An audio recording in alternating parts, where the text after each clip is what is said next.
An age ago, the beating heart of our people was a king who knew only victory.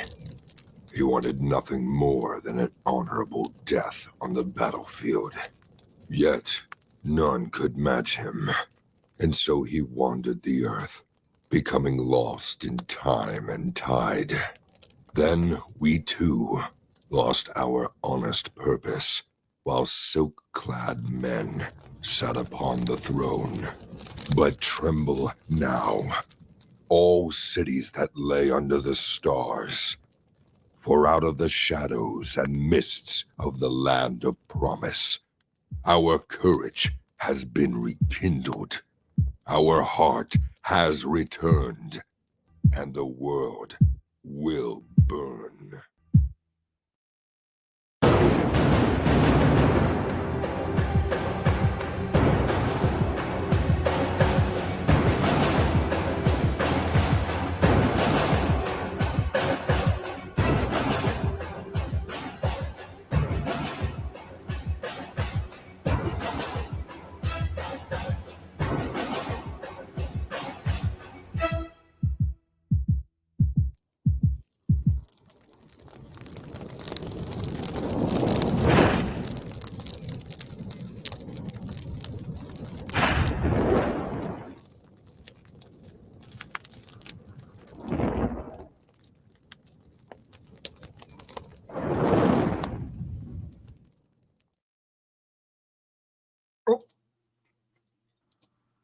All right, so technical difficulties aside, we'll bring up your trailer in a minute. RJ Williams, your mic is off.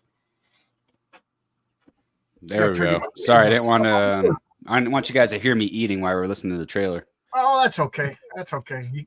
Did you hear me crying when I saw that RJ's campaign did twice as much as mine? So this is Comic Book Team Up. This is where RJ for the Fourth Age and I, for the past couple weeks on my channel, I haven't had a guest because I've just been dropping the ball. So I put out a call for guests, and it was first come, first serve. So how you doing, RJ Williams? How you doing, RJ for the Fourth Age? I'm doing great. I'm doing great as well. It's pretty cold, but I'm doing good. Oh, okay. So yeah, I know you live up in like next to Nanook of the North, where it's just, RJ actually has to put on those tennis shoes across the snow. Oh wow, The snowshoes. And those snowshoes, those tennis snowshoes, they look like tennis rackets. Go out someplace. What are you screaming at? My cat. You got a cat too? I got a cat right here. You can't see him. He's playing with the blinds my right wife's now. in at church, so he comes down and yells at me because that's not. But anyway, the joke wasn't that funny. It's cold where RJ lives. Where do you live? And is it cold by you? I live in Colorado, but we get a lot of sunshine. It's not that cold today. It's Okay. kind of a nice day, actually. All right. So let's check out the chat. Eric DeGuapo says, what is this? This is RJ and I do our channel together, and I realized I should be showing both trailers, my trailer and RJ's trailer. It's just the right thing to do. So RJ's comic is still, RJ, you can still get it on Indiegogo, right? Yep. Still get it. Oh, cool. And Jim O'Reilly's doing one chapter, and Nick Axe is doing the second chapter. Doing 2 and 3, yeah. Cool. And I got Mike Gustovich doing the inks. Oh, that's right, Mike Gustovich. For those of you who don't know, Mike Gustovich, he did one of the covers for my comic, the Indiegogo exclusive cover, which is now on Fund My Comic, that with Dr. Robug on the flying insect. Oh, it's just so good. He's such a great artist, such a quirky, interesting, fun guy. I love Mike Gustovich. But RJ Williams, did you leave? No, I'm still here. I didn't want you guys to have to watch me eat. Oh, okay. So you got a comic coming out now, right? I was going to put up the trailer, but I hit the wrong button. So there we go.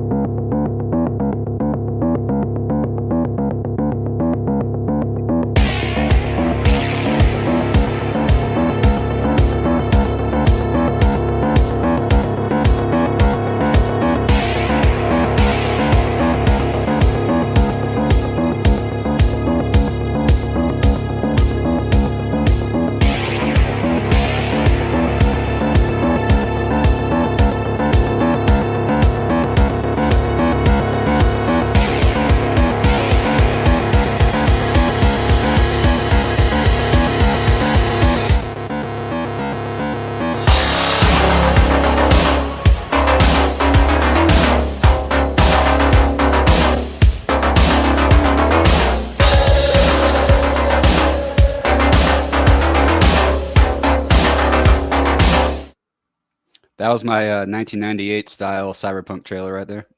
Yeah, it did. Yeah, it looked. Do you know Project Neosis? Paul Theo's comic. Oh yeah, yeah, Yeah. You gave me the same kind of vibe as that, which is 90s comics done right. You know. yeah. Yeah, done right. That's the emphasis right there. If you know RJ and myself, we not the biggest fans of 90s Image comics. So, Yeah.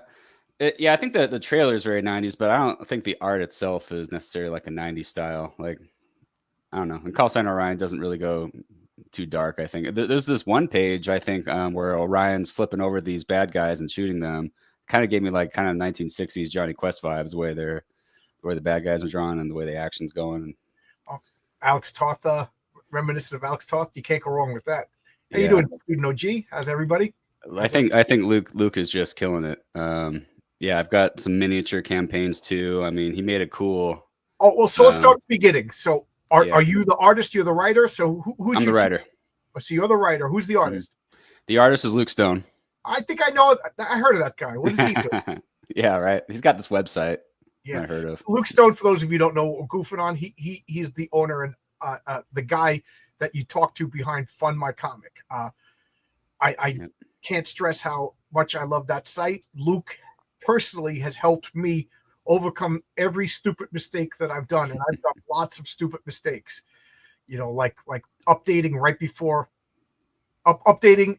I got approval for my website for my campaign. Then I updated it 25 minutes or so before launching, and then you have to get approved again. Just stupid stuff like that I didn't know about.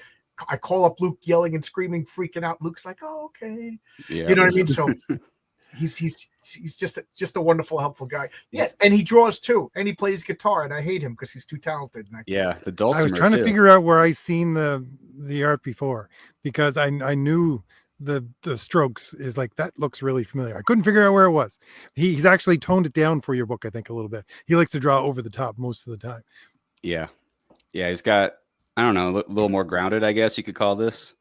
But you could tell he had fun with the ships. I mean, he told me he doesn't get to play in outer space too much. So I was looking at our trailers thinking we have such different comics, you know, between the three of us. Yeah, that's true. Mine's classic superheroes. RJ from the Fourth Age is barbarian, sword and sorcery, and yours is sci-fi. Pretty, you know, you're right to point that out. It's very different genres here. Three different people. Are you a sci-fi guy? Is that your thing? Yeah, that's definitely my thing. Yeah. Do you think comic books now? Because I'm seeing a lot of sword and sorcery, and I'm seeing a lot of like sci-fi. Do you think there is a superhero fatigue? Should I change? I don't know. I think there's fatigue, but I still think there's an audience. You know, maybe not necessarily the younger audience, but there's still an audience. Let's hope not, John, because I got two more books that I'm working on right now, which are superheroes. Right. Right now I'm literally paying for 2 superhero comic books. One's kind of a offbeat for adults, one shot, and then one's my regular heroic tales, you know, continuing story of the patriarch and family. But yeah, please, guys, don't get tired of superheroes. Don't get tired of my superheroes. Don't get tired of RJ's superheroes. I read the Patriarch or the Heroic Tales. I thought I enjoyed it. Oh, cool! Thank you. Yeah. Thank you. Yeah. Did I sent a copy to Mike Barron, and Mike Barron messaged me, "Give me your phone number." So I'm like, "Oh, I'm gonna get scolded by the principal." He's my editor, by the way. What's that? Mike Barron's my editor. Oh, good. There you go. Yeah. I'm lucky to live by the guy. So like I got to meet him in person, and he did he scolded my first script, but he's did it in like the nicest way possible. Right. I'm exaggerating for comedy purposes. He was super nice and super helpful. And the first thing he says, he goes, your comic book is familiar. You're not breaking any new ground, but you know that. You know what I mean? Like, he knows what I was going for, 80s superhero stuff. And he says, but the advice that, like, he went through word balloons and said this word could have been removed. You know, this could have been said more succinct. You know, things like that. And then RJ, you know what he loved? He goes, you should have done more of this. The scene where the patriarch hunts the elk. He goes, you should have done more of that. No superheroes go hunting. He likes unique things, you know. Right, right. He Yeah. told me he likes people smoking cigarettes just because it's a small act of rebellion. There you go. Also, yeah. Well, he also wrote "Smokes" The Fox. Well, yeah. you got in my book, Renzo puts smokers in there all the time. Pulse, which is one of my characters, I never intended him to smoke, but Renzo put it in there. He smokes like throughout the entire first book. It's funny because in issue number 2, there's like a scene who watches the Watchmen. They're looking at all the superheroes on screen. So there's 9 super beings, and the most wholesome, the most patriotic guy has got a cigarette in his mouth, and I'm like, I'm gonna leave it. I didn't tell Renzo to do it, but he's just got a cigarette, you know, the Captain America, but smokes. Right. Yeah, like it. Yeah. But yeah, he was great. But like his exact words to me about my my first draft were, "It's no worse than the bleep that DC and Marvel are currently publishing." Wow. He gave So on you the one same hand, I thought that's professional quality. On the other, I thought it's bleep, but at least it's professional level bleep. You know. he said the same thing to me. He goes, John, it's funny. better than anything that Marvel and DC are putting out. And I was like, Yeah. oh, great. So it's better than the Harley Quinn fartacular. All right. The bar is low now. I'll take it. I'll take it though. Yeah. But for him to call me and talk to me, I was like, how can I not say no? You know, how Yeah. but Super cool. well, you're do you have a comic out already, RJ Williams? I'm gonna say, yeah. No, I don't. So I took a bite. This is my first one. I Oh. do have. It's funny you were talking about genres that are popular. I wrote a script for one that I would like to make a webtoon eventually. It's like supernatural because that seems to be the most popular genre, horror, supernatural kind of stuff. But it's more of like an intrigue, spy kind of supernatural. Okay. It's like as if Burn Notice had like supernatural stuff going on. Oh, that's pretty interesting. It's funny. My wife is that was like one of her favorite shows, and she's just currently rewatching it. So Yeah, I'm guilty of liking campy shows. I didn't like that show. I watched it with her to be a good husband. Same with Supernatural, but after like 4 seasons of a show, you kind of get like, all right, what's going to happen next? That's all right because a lot of the webtoons viewers seem to be female, especially if you go on webtoons itself, not Global Comics. I think Global Comics probably has a more male audience. I don't know for sure. But, So tell me about Webtoons. I'm not too familiar with it. Well, they're a Korean company, I think, and they do a lot of anime manga style, but they're vertical scroll comics. So a lot of younger audience and a female audience, from my understanding. A lot of like romance and slice of life comics. But then you could tell there's the more male oriented. There's action comics and that kind of stuff. Oh, and what do you get paid by views? I think so. Yeah, the artist gets paid by views, and it's like you pay that for that individual book, but it's not like Global Comics because Global Comics you pay a subscription and you go to any creator you want, and they decide what's behind the paywall. If you have the subscription, you're behind the paywall. Okay. Yeah. The reason why I'm asking this is because we all know the asteroid's coming and it's going to kill Diamond Comics, and it's Yep. going to take out the direct market. RJ, chat. Mr. Williams, I don't know what this is. I'm all confused when I say RJ. What do we think is going to go on? What's going to happen?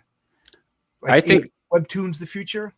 I think vertical, like especially considering the ages of the audiences, I think digital is probably going to be the future. There'll always be something. It'll be like vinyl, there'll always be something for print. But I think it'll eventually become more rare, which is good for collectors. Yeah, well, I'm glad now the prices seem to be coming down. Yeah, it's I think people are realizing that I'm noticing that the the CGC prices are coming down, which is just amuses me to no end because I am like Mr. Anti CGC. I just hate that. I'm just RJ just sent me a video. I'm gonna queue it up and we'll show it. I was just that he was talking about doing a supernatural thing. This is what I'm doing the trailer for Fade to Blue. I'm starting to get it together right now, which I'm trying to publish digitally, and then I got another one which I'm going to try to get done on Webtoons as well. So I'm trying to spread myself out as much as possible, just in case people don't see the future in physical media, although I would love to go physical all the way. I swear me and the other RJ aren't the same guy. We have different voices and different avatars, and we'd make this similar, comics and have similar interests. I think you're probably Catholic, right, RJ? Yeah, I am. and I'm Presbyterian. We're almost two sides of the same coin here, but we're different people, I promise. All right, so I guess this is a good point to show RJ's trailer, and This is just a tiny little bit of the trailer I'm starting to work on. So this is one of the intro scenes. Anyways, just playing with things. So I thought I'd show it to you because Oh, that's the whole Supernatural. thing. Okay, No, I'm not showing the whole thing. I still got a lot to do on that. well, it's Fade to Blue. It's a supernatural mystery set in like the 20s New York. And Yep, 29. white and blue. Well, he's in New York within the second book, but it doesn't start off in New York. It's more of a start in Kansas, move around the entire country kind of thing. Okay. And what is tell us a little bit about Call Sign Orion before we get, because I have a habit of getting people in the weeds. So talk about your comic book while I'm focused. Sure. Yeah, so it's basically, it follows Orion, the protagonist. That's his call sign. It's not his real name, but he's the leader of what's in their time the equivalent of the Navy SEALs. And there's a hostage situation, and the bad guys are demanding the release of their version of Osama bin Laden, basically. And rather than caving, because they have strongish leaders who just don't cave to terrorists, they sent in the Alphas. That's the name of this team. And they go in to kick some butt, save the day. There's also personal stakes because one of the hostages is Orion's girlfriend. So, does he know that? Oh yeah. Okay. So, yeah, definitely personal ups the stakes. So that's the basic premise. It takes place in a world that I really want to expand upon. Now I got to ask: was she taken a hostage? Because does Call Sign Orion know the terrorist? Like, no. No, just she's a military person also, and she happened to be I'd say because you could get a lot of drama out of that. I got to ask you, RJ, because this is what I do. Because one of my characters, again, Pulse, he's a soldier in the first book, and he also there's a little bit of in the Rampaging Thor, which I did for my last campaign. There's also it's basically World War II, but I have my brother who's military, and he's like he can't give me these manuals because it's not something that they can do, but I go all the time and ask him questions like special forces questions, things like that. Is like, tell me what happens here, right? And he'll go, okay, this and this. Do you ever go deep into that hole if you're going like a special forces way, kind of looking for your story elements? Yeah, that was actually something Mike Barron encouraged me to do after reading my first draft. He said, I don't think these people would say these things or act this way. So he had me watch the show, The Unit, and then I went and read the book, The Unit. I actually do have a friend who's a paratrooper. So, yeah, I consult him. And I think the script is much more believable now than it was the first time around. Even though it is science fiction, you got to make it a little grounded and believable. Funny, Mike Barron, he's in the superhero fight with the villain and the patriarch. The villain gives a speech and he goes, now who would say this? He goes, this guy would get up and say F you. I said, yeah, I can put that in an all ages comic book, Mike. Yeah. No, I think that all the time when it's totally changed my views on comic books. When I read dialogue, I try to make it believable, even though it is a comic book. It's got to be grounded in reality, whether we're talking about, something we experience every day or dragons or whatever. The audience has to believe it on some level. Right. I just have to laugh because that's one of the things Mike Barron is big on, like that he doesn't like soliloquies in the middle of a fight. Mm-hmm. And not to correct Mike Barron, but I always think like even time is wonky in a comic book and even in a panel, because we read a page in that Z format, but we also read a panel in a Z format. So time at the top right, the top left corner is at a different time than the bottom right. So to me, that's how come we can have two words. Like I could say something to RJ Williams, and then RJ Williams can respond, and then I can respond to his all within a pattern. If it was all the same instance, then those word balloons should be on top of each other. You know what I mean? So I think there's room when Ben Grimm goes, it's clobbering time in a panel. Mm-hmm. Inside that panel, there's more than just a freeze frame of an instant. There's Ben Grimm winding and throwing it's clobbering time, and then throwing the punch, and then the next panel is the haymaker, feet in the air and stuff like that. So I think there is a room for dialogue. In comic books are weird, you know what I mean? And I think that's just something that people instinctively have to get, especially the makers and the readers. Gosh darn you to heck. Yeah, I can't put FU in my comic. I think on that note, genre counts too. You know, like Mike's comics are a little more grounded. You know, he wrote Right. The Punisher and even Nexus. I think he wanted, like, I don't think he really wanted to write the story I understand behind Nexus. Like, he didn't really want to write a superhero book, but he was commissioned to write a superhero book, and then he wrote what he wanted to write, which is like, you know, Space Ghost and It's kind of a tragedy to it, you know. Right. I gotta say, like the first issue of Nexus just blew me away. I could spoil a 30, almost 40 year. He flies in and points at somebody, blows somebody's head off. Yeah, and then flies that's away. Mike's style, you know. It's and you're like, what? You know, it totally changed comics. You know, I was like, this isn't just a normal comic. Right. After that. Yeah, so the genre counts. I think he's got his own unique style. There was even one moment where he wanted one of my characters to shoot somebody in the head, and I thought, well, she wouldn't do that. I don't want to give a spoiler away, but like, I don't think that's in character for that person. Okay. You know? But so what would you is your comic like a R-rated, PG-rated? You know, I would say PG-13. PG-13. So you could have. I mean, we forget how violent PG-13 was back. Oh yeah, you know, 80s PG-13 or 2000 Yeah, PG-13. That was one of the things. I was going to ask you before, but then I dropped it. But I was going to say, if this is not your first comic, one of the things you have to learn to deal with gracefully is criticism. You know, and I like to think I'm doing a pretty good job of it. I had somebody who criticized me. They had an expectation that they created, and I didn't meet that expectation that they created. So they kind of like not slammed me, but like whatever, gave me a couple of things, and we talked it out. And we're cool about it. But like one of the things I said, like this person was like, "Yeah, you said it was like an '80s comic." I'm like, "Have you read '80s comics? Have you seen Gremlins?" You know, like these little creatures, the cute little furry creatures. Parents were taking their little kids, and kids were screaming in the movie theaters with blood and dogs being eaten, and you know. So the rating system was pretty new. Like, yeah, I think it was Temple of Doom that was the first PG-13 movie, and I think Spielberg talked them into making that rating just so they wouldn't get an R rating. Yeah, I mean, like RJ said, 80s PG-13 is a lot different than now PG-13. I mean, I'm not sure. Maybe I'm wrong, but I remember Revenge of the Nerds was PG-13, and there was like full on nudity in that. So which you know, and I haven't watched that movie in 20, 30 years, and I was like, let's watch Revenge of the Nerds. And you're like, oh my god, turn this off. You know, this kid. You know, but back then the world was wacky. Yeah, Mike Barron's writing is more cerebral. He structures his prose in a manner that you as a reader can understand. Yes, that's a fancy way to say Mike Barron is a wonderful, great writer, and I'm an amateur.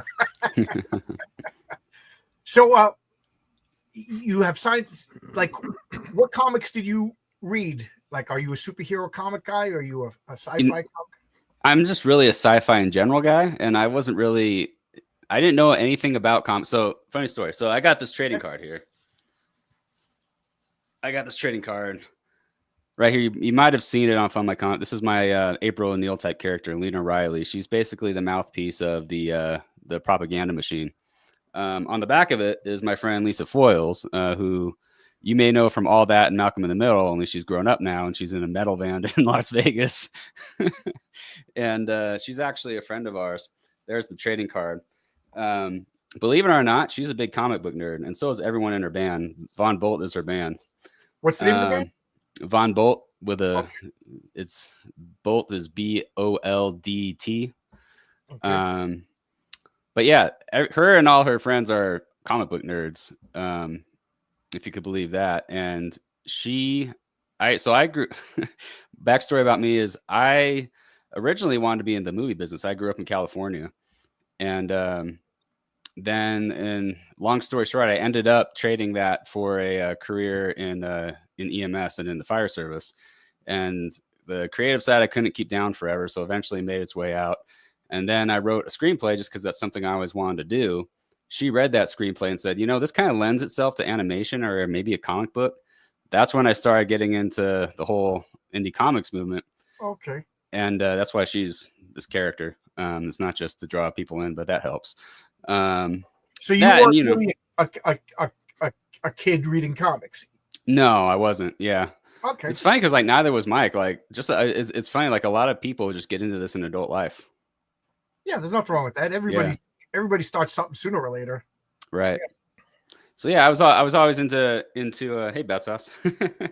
I was always into sci-fi and like Top Gun, and I just want to have that kind of feel. So you know, this is mostly for me. It's not so much for everybody, but I got these 3D prints of the F-26 Aerostar, which is the ship that the Alphas fly. Oh, cool. I actually have a patch design for it too. I don't have an actual maker for the patch yet, but I just got the design. And maybe I could put that backstage later, but I've been posting that around social media. Yeah, things like that I just find super entertaining. And you know, when I got older, I got more into you know, the more heavier sci-fi. So that's why I like the world that this story takes place in. It's influenced by Brave New World. You know, I pulled in a little Battlestar Galactica. I just incorporate all the different things that I like. Cool. I'm just looking. Okay. So your comic is not the comic book campaign is not out yet, right? No, yeah, I got the extra stuff out yet. I'm hoping to get people on the mailing list. So the Substack is the mailing list. Okay. When I reach 100 on that, I'm gonna go for it. Okay. That's always good. Yeah. I got to say, I neglected my mailing list when I started. RJ, what about you? Are you big on mailing lists? Oh yeah, I have it all backed up, but I shake my fist at what the heck was it? The monkey. What the heck's the name of the email MailChimp? server? Yeah, it was just tried to erase my stuff, and I had to do it a different way. But yes, I'm big on mailing lists.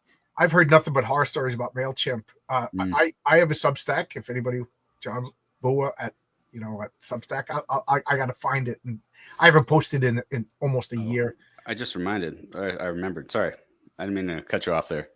Because you brought up Substack.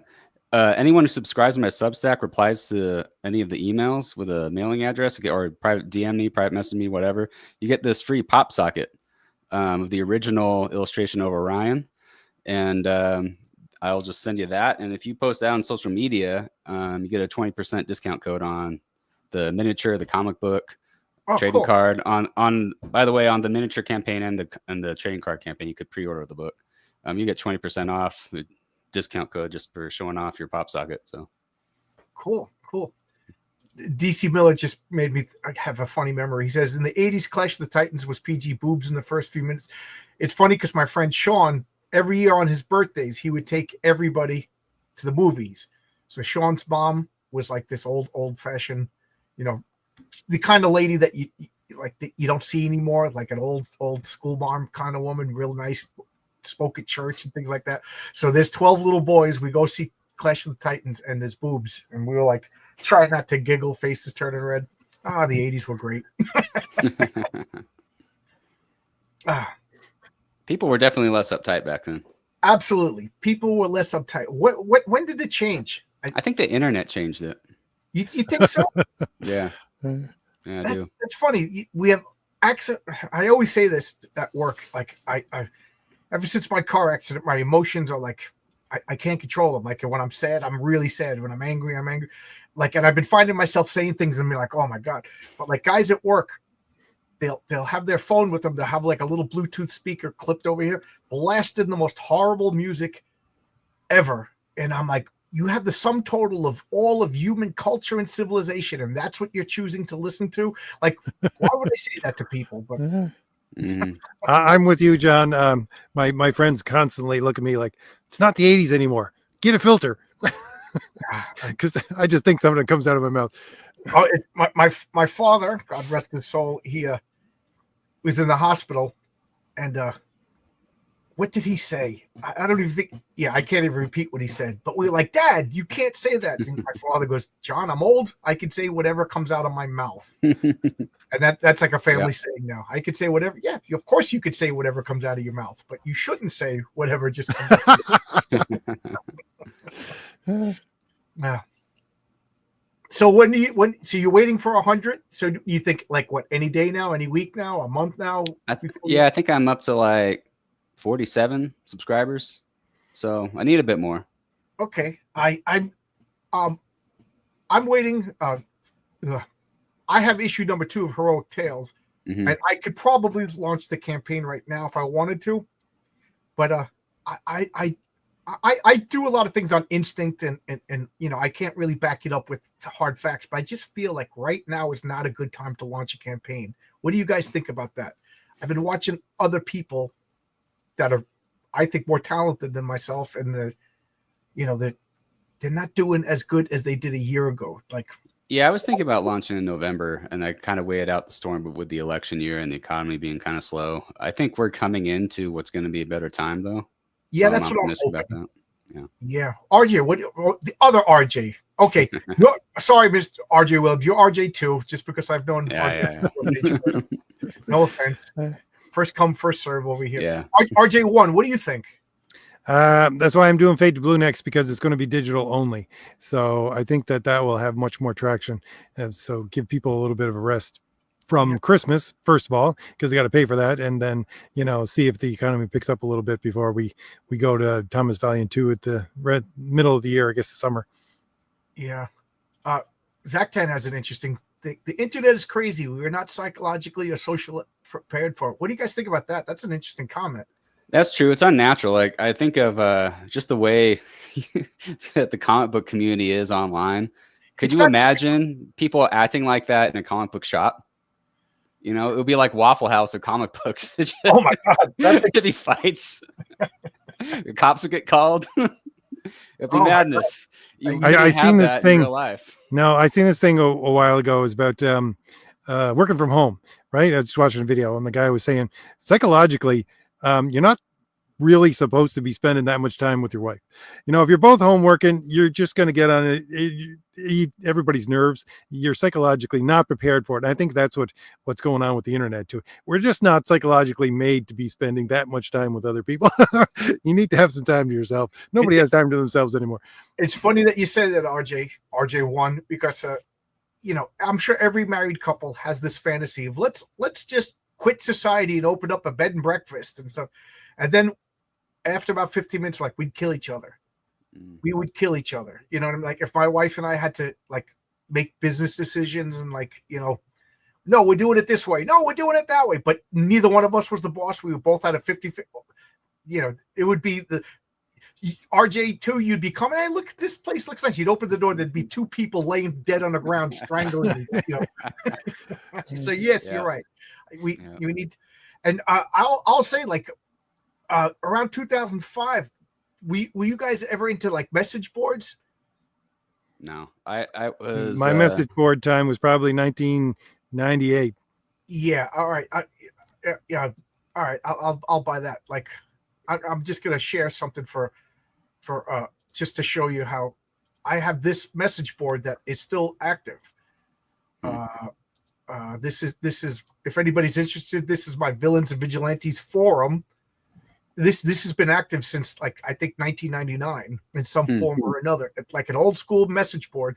Whenever we play role-playing games, me and my friends, we post, we talk, oh, that was cool when you did this and whatever. Like, you could pretty much read 20 issues of Heroic Tales if you want to go through here and figure everything out. But I would go on the DC message boards and fight with people, over like who would win, Wolverine or Batman. Like RJ, you said, if we went into the comic book store, it's like, oh yeah, I think I like Wolverine. I can see why you like. But then you go to the message board and there's this non-real and well, like, calling each other's mothers' names over Batman and Wolverine. You know what I mean? It's right. And I remember, like, because I have a hard job, and I'd be up to like 4:00 in the morning, and then I'd get 45 minutes sleep, and I'm miserable at the next day, all because, like, a guy thinks that Spider-Man could beat Galactus. I'm like, how can you possibly think Spider-Man can beat Galactus? So, yes, I wasn't psychologically prepared. You know what I mean? But like in the comic book store, we're all hanging out. Like, oh yeah, I know you like that comic. Yeah. Yeah. Your people in person are much more friendly. There's real human interaction. The internet it's all fake. Yeah, it's all fake, and you know what? And it's funny because when I launched this channel, I got really into it, and then, RJ, he started coming on with me, and that kind of blew me up. And then also I started realizing, with the exception of RJ1, like nobody here's my friend. You know what I mean? So I like you can't hurt my feelings anymore. But for a while I was like getting like upset at people. I'm like, well, I thought this guy was my friend. Oh, no, he's not my friend. He was. So yeah. I don't know if you ever see the George Carlin. He says, like, you ever notice that like how much an ass somebody is depends on how close they are to you? Mhm. Like when you're driving and somebody, that guy's an ass, you scream it. And he goes, but in the supermarket, you're like, I think this guy, that's what we do. The internet makes it consequence free that we could insult people and say the most horrible things. Yeah. What? Ant-Man versus Galactus. So I around Christmas time I decided no more. I just talk about positive things. Mm-hmm. I'm not a fan of rap music. I've been tolerating it for 30 years, but I just don't like it. I have found positively though, like I've made a three or four reviews now of some indie artists, and they're all very receptive of my criticism. I think it's just because I do it in a nice way, that I'm trying to help, and like I'm a fan and fellow creator, but we do it in a way that seems personal, and then people take it personally, and then we don't know each other personally, and it becomes a fight. Well, that's when there's criticism. And I'm sure, RJ, you got criticism from Thomas Valiant, like it's just the way it is. But are they trying to help you make a better comic, or are they just trying to attack you? You know what I mean? So, and I've adopted the policy of unless I know with 100% certainty everything's a joke or everything's like, I'll interpret it in the best light possible. Mm-hmm. And a personal story is when my mother was dying, she had dementia, and whatever you said to her, she took it in the worst possible way, and I'm like, I can't, and I can't do that. So I'm going to do the opposite of what my mom did. I'm going to take everything in the most positive way. So like, oh, this is, this was like this. Oh, okay. All right. Whatever. I'm babbling. Too much coffee. Ant-Man versus Galactus. Start the screaming RB. No, Galactus just wins. There's no argument. Yeah. It's a weird combination of being anonymous in public where the people don't feel real. Yeah. And everybody's tough guys. Everybody's tough guys on the internet. Yeah. I had a great conversation with a fellow creator today. I finished the review, and it'll post on my channel on Friday, but they loved it and they thought it was great. They're like, yeah, I took notes and I'm going to consider that for the next issue. I like I said, even the one that was like negative, we talked, and I was like, I agree with 90% of what you said. Like the one thing that I disagree with is I can't help that. I can't help your expectations. But I find most of the criticism that I got from my comic were very constructive, very nice. Nobody was just mean. Like RJ, what Thomas Fallon, did you get anything? That was just like there was one guy who gave a lot of criticism, but his criticism was not much I could do about it. It was like printing error here, and because I had a double splash page and it didn't work out the way it was supposed to, and it's like there's nothing I can do about that. There's really nothing I can do about that. Yeah, like I had there's two typos that I noticed. I'm sure there's more. That's thank you for pointing it out. I'll try to fix that in the future. But like one guy, I don't want to mention names, but he said, your comic was really good. I enjoyed it, except for the race mixing. And I'm like, I don't think you're talking about my comic. I can't help you with that criticism, but thank you. Thank you for liking everything else. Huh. So be prepared, RJ Williams. Be prepared. Bizarre comments. I can't wait. I can't wait. Are you going to fulfill it yourself? Or you don't know how much you're going to sell yet. Yeah, we'll see. I'm going to launch on Fund My Comic first. Good. Do at least the first month exclusive, and then move on to other platforms. Yeah, I'm pretty loyal to Fund My Comic. I'm going to launch on Fund My Comic. I did pretty well, but I also did moderately well on Kickstarter. So I'm sorry, Luke. I'm not that big. I have to go on Kickstarter, but I'm done with Indiegogo. I'm not touching Indiegogo.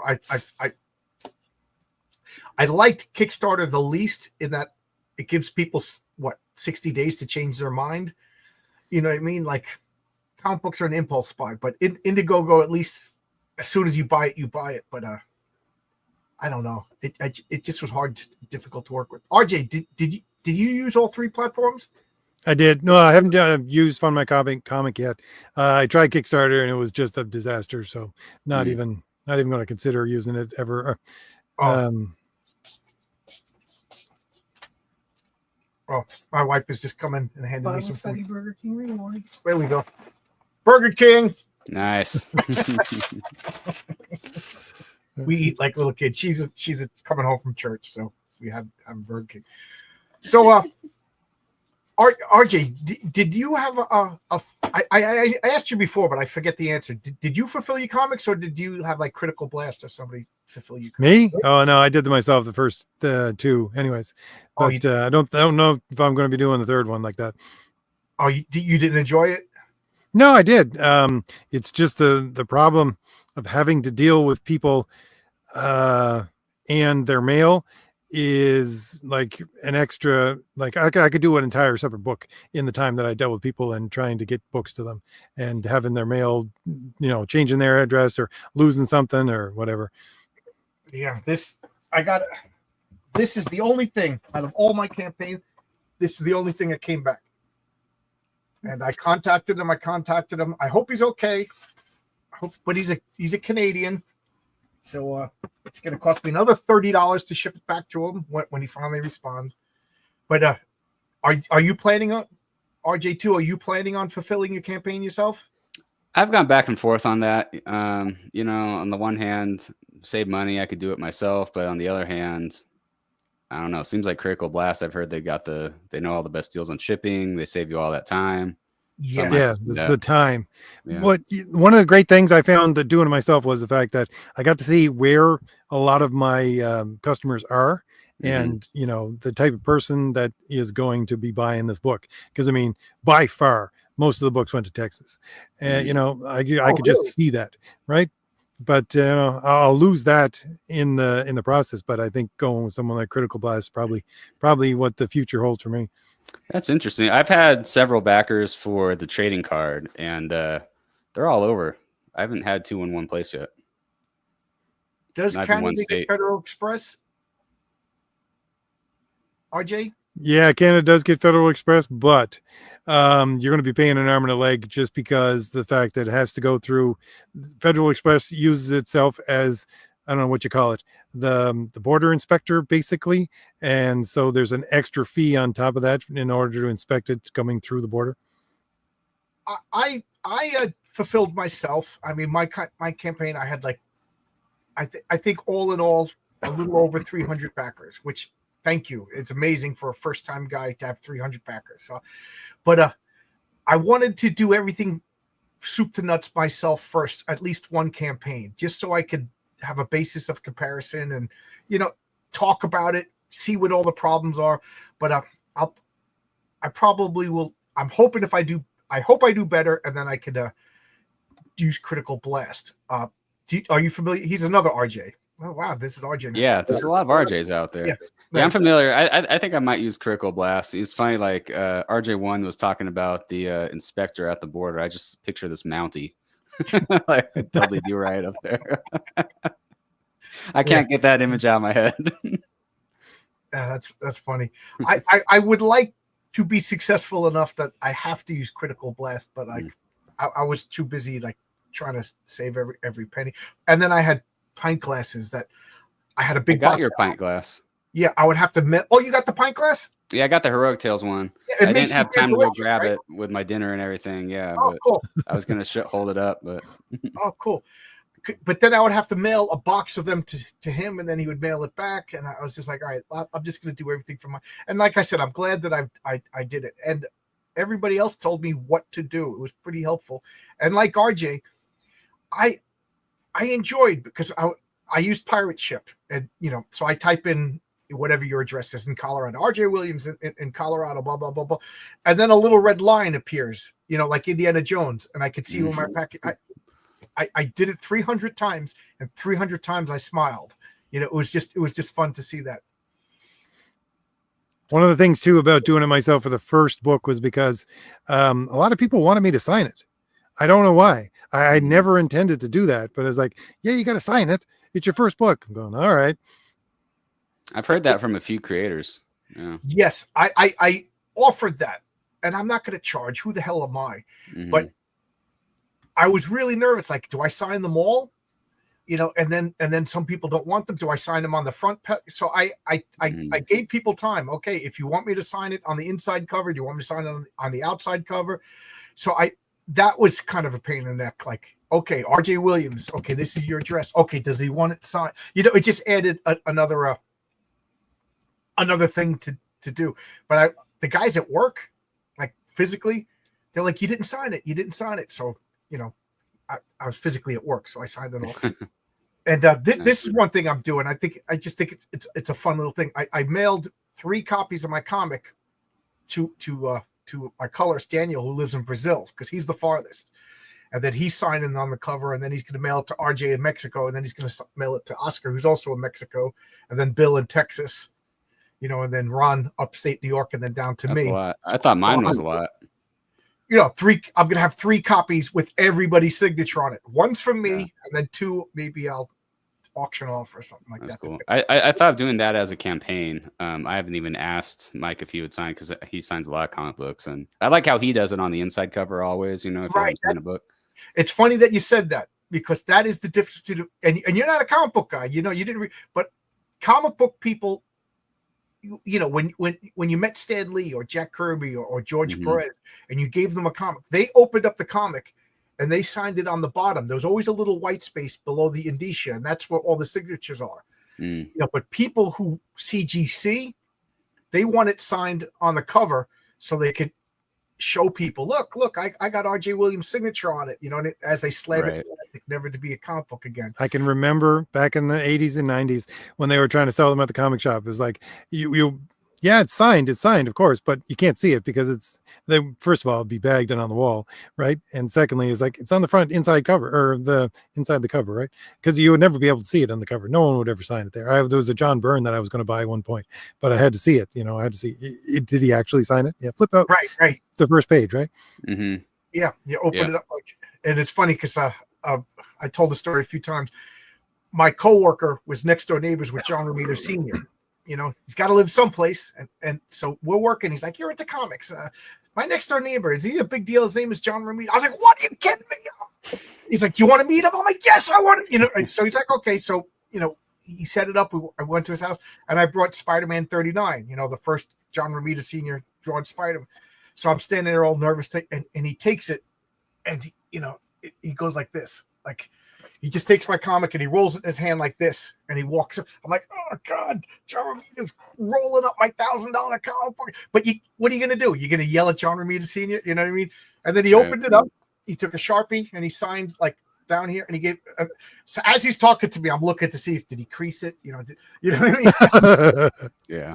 But, Man. But that's what you do. Yeah, I thought of doing something like that. I mean, I haven't asked the people involved. I mean, Lisa was nice enough to sign the trading card. There you go.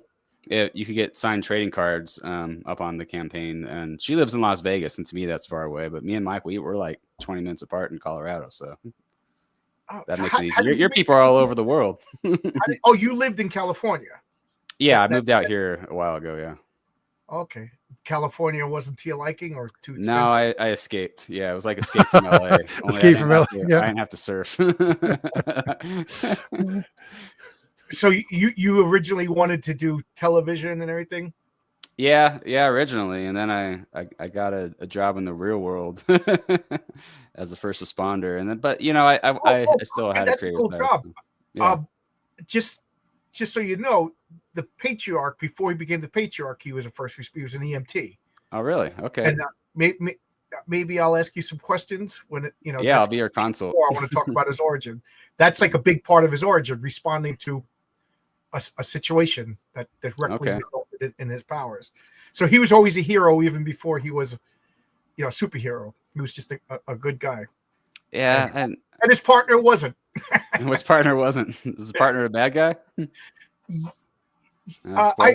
there was a movie of EMTs. I think it was Nicolas Cage, and I think it was a Martin Scorsese movie. And Oh I yeah, Bringing Out the Dead. Yeah, it's like didn't one of them was robbing the patients? yeah, I think you're right because he had several partners in that movie. Yeah, that's a classic, Bringing Out the So Dead. that's So going it's to be the funny you situation. say, The patriarch is the guy who drives, and his partner's like, you drive, you Oh. drive. You know, See, I'm gonna be your expert consult right now. So a lot of people don't know this. There is a difference between EMTs and paramedics. there you go. There you EMT go. is actually the starting point, and then if you want to be more advanced, you become a paramedic. So in Bringing Out the Dead, they were actually all paramedics, and that's why you see them alternating between who's driving and who's in the back. So who and they're both drives? doing the same things? Anyone could drive. It's like when you see two cops together in a car. Either of them could drive. You know. See, I'm glad They're I asked equally already because I was saying qualified, yeah. EMT, but I really was mentally picturing him as a paramedic. Yeah. Well, there you go. Yeah. And his partner, like he says, checking the pulse, and he's checking their pockets, and he's robbing everybody, and that causes hijinks to ensue. That causes the patriarch to arise. You know. Okay, I like it. Yeah. So like it. I got to say, RJ, do you have really good upper body strength? My sister wanted to become an EMT, but she had to pass a test where she had to, I think it was simulated, carry a 300-pound man up a flight of stairs in a chair. Yeah, I'm pretty strong. I have been a firefighter too, so. Oh, there you go. Yeah, I think I was the only one. So I tried out for when I was doing the physical ability test for the company I'm at now.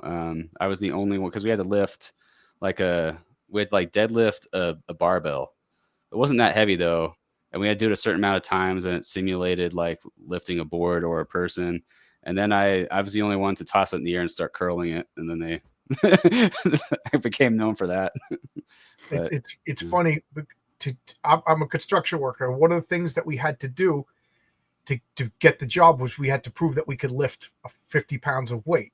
You know, and it wasn't like pick it up and twirl it around, like just pick it up because, you know, we got heavy pipes and concrete and stuff like that we have to carry. So every once in a while I'll be working, and I don't mean to be mean, but reality is reality with this tiny, like 4'10" girl. And I'm like, why am I carrying this? You know, we're doing something and I'm picking it up and walking it over here. And, you know, you're just like turning the screwdriver, like, go. And I'll be like mean about it. Pick it up. You know, you had to prove that you could pick up 50 pounds when you got this job, you know, why you, so I could be kind of a jerk at work sometimes. It's interesting. Like most women I work with, they make more of an effort to prove themselves. You know? Most. Yeah. There's a couple of girls that I work with that like, and it's not because she's a girl, like as a couple of girls I work with, man, they'll work circles. They know everything. They're strong, you know, everything like that. But I'm talking, there's a couple of like, yeah, there's some in every crowd and demographic, you know. You know, it's just like, no. And then like they do try to pick up something. It's like, hey, no, you're supposed that's only 30 pounds. You shouldn't need help with 30 pounds. You know, this is gonna be a rough career if you can't carry 30 pounds. Yeah. You know, because a stick of pipe, a 4-inch stick is 150 pounds. You know what I mean? There's a way to pick it up and roll it on your shoulder and carry it, you know. That's why whenever you see the road crew, it's always the girl with the flag, because the guy's like, we're not dealing with her. Meanwhile, I'm out doing the commando in the backwoods here. Just, what's that mean? You're running around naked, RJ? No. Don't you remember Commando with Arnold Schwarzenegger? He had he cut down the tree and then just put it on his shoulder. Oh yeah. That's funny. Yeah, so that's I'm glad to talk to you know. I don't want to give away too much about the origins of the patriarch, but anyway, I'm talking about my comic, and you're on the channel. So you Call Sign Orion is a sci-fi comic about pilots. You know, basically, yeah, Navy SEALs. So it's the future. So everyone gets around in ships. So yeah, I figured the Navy SEALs in 1,000 years in the future, they would fly planes. So they fly the F-26 Aerostar. And yes, I do like to do pew pew things with my Oh, ships. I love that design. I really do like that design because it's not complicated. Yeah, it's very stealth fighter inspired, and it's triangular, and you know, it's a arrow stars should be arrow shaped, and it makes an A, and when it's climbing vertically, and there the you go. alphas, and there's just a lot about it that fits together. So I think What's it's your pretty favorite spaceship design of all, you know, besides your own? besides my own, yeah, I'm biased toward my own. I mean, of course, I gotta say the X-wing's awesome. You know. Yeah. What about you, RJ? For spaceships. Yeah, what's your Um, favorite? Sorry, I'm a Star Trek man, so Mm, Yeah, I was gonna say I love the Star Destroyer from Star Wars. It's just Mhm. basically a big triangle in space. I Yep. love that. You know, and then the Enterprise is number two, but the X wings are pretty cool. Yeah. So you're it's 1,000 years in the future. So is it like more like Star Wars where there's aliens and you can go to different planets, or is it? Yeah, it's kind of like it is like Star Wars. I did, like I said, incorporate some of Brave New World in there. So I'll try not to give too much away, but basically, Earth has a global government, and then it kind of becomes a global Soviet Union. And dystopia. dystopia, exactly. And there's independent planets out there, and it's post-war, and there's intelligent robots, and there's aliens, and there's all that, and they all kind of intermingle and got their own backstories and all that. So That's cool. Sounds like Magnus the Robot Fighter, but if it was edgy, that would be my version in my head. I'm not familiar with Magnus the Robot Fighter. I've seen it around for decades, and I've never read any Magnus Robot. And people get mad at me when I say that. Is that before? It's not something you should read, especially the Valiant stuff. It's not good. But I always wanted to love it because it's the kind of world that you're describing. But it was always. It had just too namby-pamby. It was like, come on. There should be something going on in the society that's not quite right. Do you? Yeah, sorry, go ahead. I was going to ask you a world building question. Like everybody who, do you think 1,000 years in the future, everybody always has a one world government? Like, I guess this, I'm getting a little too close to actual politics here, but do you think that is an inevitability at some point in the future? I don't think anything's inevitable. I'd say highly likely. I think there's probably a trend toward that, but there's so my theory about human history is that I think poverty and tyranny are like the default settings of mankind. We're just fallen, and that's how we are. But we can do better, and we have done better. So I'm optimistic, especially given the way things are trending right now. I'm optimistic, but I was just talking about this with some friends. Like in the James Bond movies, Spectre is a shadowy organization of global elites running things, but in real life, they operate in the open. They're called the World Economic Forum. Yeah. and I think we are trending toward that. But if we fight it, we could avoid it. Right. That Klaus Schwab guy dresses like he's a Dr. Freaking Evil. Yes. Out in the open. Right out in the open. Yeah, man. I just wonder, like what you said. Really, it got me. Like I said, the default setting of human history was cruelty and poverty. Mm-hmm. And I think RJ, you were the one that brought it up. That it outside of the Western tradition, the Judeo-Christian world, like charity and it's not like, guys, I hate to sound like all Western centric over here, but I'm Western centric. Like you go to these Central Asian countries, it's different, Yeah. Mm-hmm. America is, I do believe, still the most giving country in the world for personal people given to charities and things like that.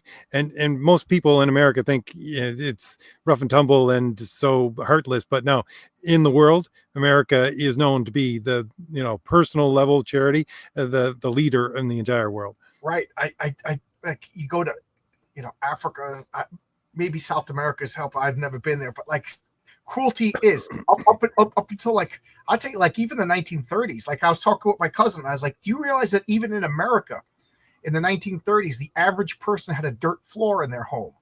Mm-hmm. And how much progress. And outside of America, the average person has a dirt floor. We've made so far. I just wonder, and I'm waxing philosophical now because we talk about the future, but I do think at some point it's almost natural that we will evolve into a one world government.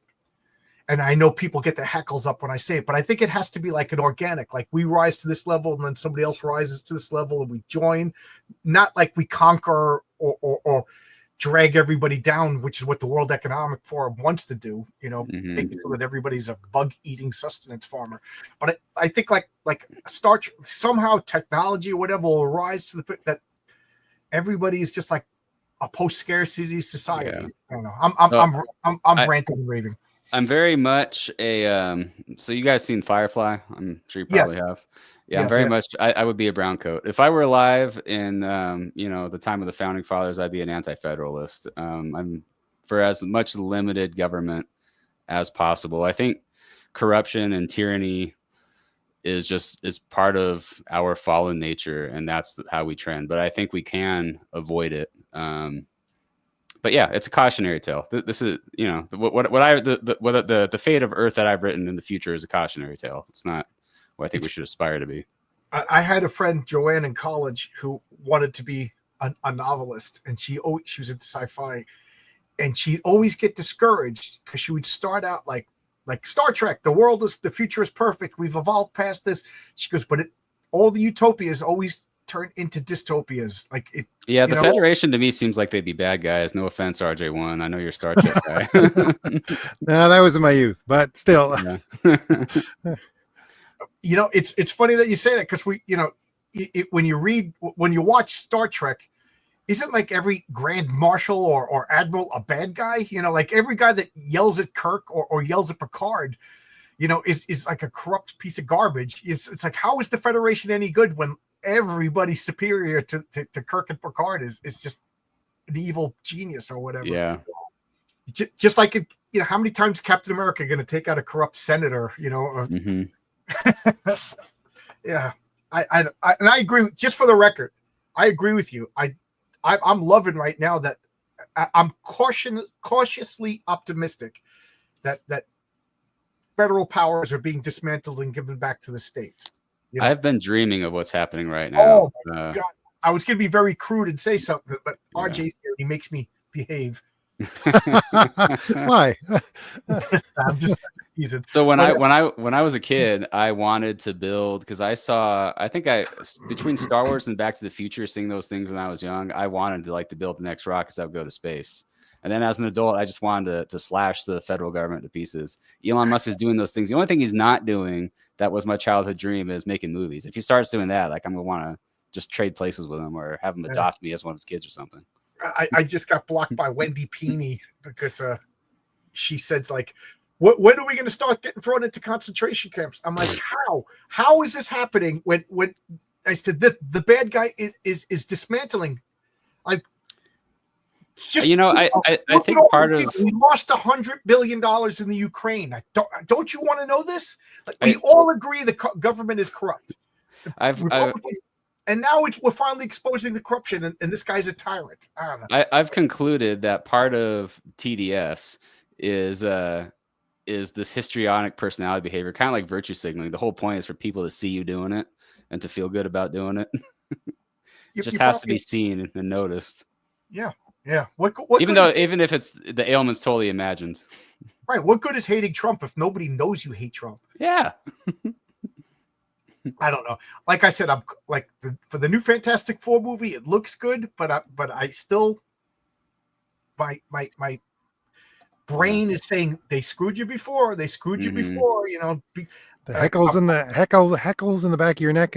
Yes, my spidey sense is tingling. You know what I mean? Like, and right now, what's going on in the government? I'm like, oh man, this girl is so hot. Oh, you know, oh man, she's into me. Oh my God, she's crazy. Like, I'm waiting for the crazy shoe to drop. Like, something bad is, you know, like, I want the government to be dismantled, but like, I once bitten, twice shy kind of thing. Like, there's he's still a politician. So I'm cautiously optimistic.